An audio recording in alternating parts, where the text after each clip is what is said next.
नमस्ते दोस्तों, आप सभी को निर्जला एकादशी के पावन पर्व की ढेरों शुभकामनाएं। आज की इस वीडियो में हम जानेंगे निर्जला एकादशी की सबसे सरल और सटीक पूजा विधि। हम समझेंगे कि इस दिन व्रत कैसे किया जाता है, इसके क्या नियम हैं, किस प्रकार का दान करना चाहिए और पूजा की सही प्रक्रिया क्या है। यानी निर्जला एकादशी से जुड़ी संपूर्ण जानकारी मैं आज आपको देने वाला हूं, इसलिए अनुरोध है कि वीडियो को अंत तक जरूर देखें। निर्जला एकादशी को सभी एकादशियों में श्रेष्ठ माना जाता है। यह व्रत थोड़ा कठिन जरूर होता है, लेकिन मान्यता है कि यदि कोई व्यक्ति निर्जला एकादशी का व्रत कर लेता है, तो उसे वर्ष भर की सभी 24 एकादशियों का पुण्य फल एक साथ प्राप्त हो जाता है। तो चलिए, अब शुरू करते हैं पूजा विधि। 1. तैयारी और संकल्प। निर्जला एकादशी के दिन सुबह जल्दी उठकर स्नान आदि से निवृत्त हो जाएं और साफ सुथरे वस्त्र धारण करें। पूजा स्थल पर एक चौकी लगाएं और उस पर पीला वस्त्र बिछाएं, क्योंकि पीला रंग भगवान विष्णु को अत्यंत प्रिय है। फूलों और तिल का आसन बनाकर भगवान श्री हरि विष्णु की मूर्ति या फोटो स्थापित करें। सबसे पहले पूजनीय भगवान श्री गणेश जी को विराजमान करें, क्योंकि उनके बिना कोई भी पूजा पूर्ण नहीं मानी जाती। 2. जलदान की तैयारी। घड़ू पूजन। इस दिन जलदान का विशेष महत्व है। एक नया मिट्टी का घड़ा मटका लें, जो बिल्कुल कोरा हो। अपनी सामर्थ्य अनुसार छोटा या बड़ा घड़ा ले सकते हैं। इसे शुद्ध जल से भर लें। जून के महीने में जलदान बहुत ही पुण्यकारी होता है। अब हम भावनात्मक रूप से जल के छींटे लगाकर गणेश जी और विष्णु जी का स्नान कराएंगे। 3. पूजन सामग्री अर्पित करना। गणेश जी का पूजन। सबसे पहले गणेश जी को मौली धागा अर्पित करें। यदि उपलब्ध हो तो जनेऊ भी पहनाएं, अन्यथा केवल मौली ही काफी है। रोली, चंदन और हल्दी से तिलक करें और फूल अर्पित करें। विष्णु जी का पूजन। अब भगवान विष्णु को वस्त्र के रूप में मौली या जनेऊ अर्पित करें। यदि जनेऊ नहीं है तो कलावे को 7 बार लपेटकर जनेऊ के भाव से चढ़ा सकते हैं। फिर चंदन, रोली और हल्दी से तिलक करें। यदि आपके पास अन्य देवी देवताओं की तस्वीरें हैं तो उन्हें भी तिलक लगाएं। 4. घड़े कलश का पूजन। दान के लिए रखे गए घड़े का पूजन करें। घड़े पर हल्दी, चंदन या रोली से तिलक लगाएं। चाहे तो स्वास्तिक बना सकते हैं, लेकिन यदि असुविधा हो तो केवल तिलक ही काफी है। घड़े की गर्दन पर मौली बांधें।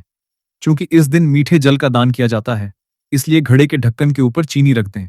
ध्यान रहे, चीनी को घड़े के अंदर ज्यादा न डालें ताकि घड़ा खराब न हो। केवल 1-2 दाने अंदर डाल सकते हैं, बाकी ऊपर ही रखें। 5. भोग अर्पित करना। सबसे पहले गणेश जी को भोग लगाएं। इसमें तुलसी दल नहीं डालना है। आप आम या कोई भी मौसमी फल अर्पित कर सकते हैं। इसके बाद भगवान विष्णु को तुलसी युक्त भोग लगाएं। आप लड्डू, दूध से बनी मिठाई या कोई भी मौसमी फल जैसे आम अर्पित कर सकते हैं। दान वाले घड़े के ऊपर भी एक फल रखें। इस दिन खरबूजे का दान विशेष माना जाता है, इसलिए आप खरबूजा रख सकते हैं। 6. अन्य दान सामग्री। जून की भीषण गर्म को देखते हुए इस दिन हाथ के पंखे का दान करना बहुत शुभ होता है। पंखे पर तिलक लगाकर उसे पूजा स्थल पर रखें। साथ ही अपनी सामर्थ्य अनुसार दक्षिणा नकद राशि भी रखें, जो पूजा की किसी भी त्रुटि को पूर्ण करती है। एक लोटा जल भी अर्पित करें। भगवान विष्णु को तुलसी दल अर्पित करना अनिवार्य है। ध्यान रहे, एकादशी के दिन तुलसी नहीं तोड़ी जाती, इसलिए तुलसी दल पहले से तोड़कर रख लें। तिलक के ऊपर सफेद तिल अर्पित करें। यदि सफेद न हो तो काले तिल भी चलेंगे। कुछ तिल दिए में भी डालें, क्योंकि मान्यता है कि जितने तिल चटकते हैं उतने ही पाप नष्ट होते हैं। 7. व्रत कथा श्रवण। अब निर्जला एकादशी की व्रत कथा सुने। कथा सुनते समय अपने दाहिने हाथ में थोड़े से तिल और एक फूल लें तथा दूसरे हाथ में जल का लोटा रखें। कथा सुनना अनिवार्य है। आप हमारे चैनल पर उपलब्ध कथा वीडियो को देख सकते हैं या किसी पंडित ग्रंथ से कथा सुन सकते हैं। कथा समाप्त होने के बाद हाथ में लिए हुए फूल और तिल भगवान विष्णु के चरणों में अर्पित करें और थोड़े तिल जल के लोटे में डाल दें। 8. आरती और क्षमा याचना। अब दीपक या कपूर की आरती करें।